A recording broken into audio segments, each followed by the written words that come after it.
The overall significance of the 7-line prayer is perhaps best appreciated in relation to a practice called Guru Yoga, or union with the nature of the Guru.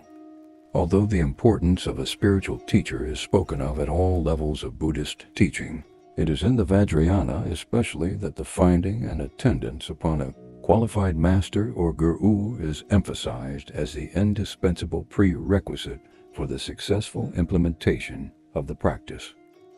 The purpose of Guru Yoga is to purify and deepen the disciple's relationship with his or her teacher. It is introduced as one of the preliminary practices, and it remains crucial. In fact, its importance increases as one progresses through the more advanced levels of the tantric path.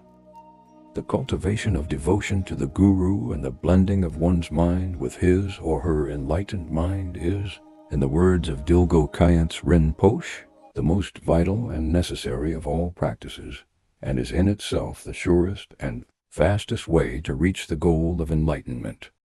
But what actually is a guru? The nature and importance of this crucial figure is perhaps most easily understood in the context of the doctrine of the Buddha nature.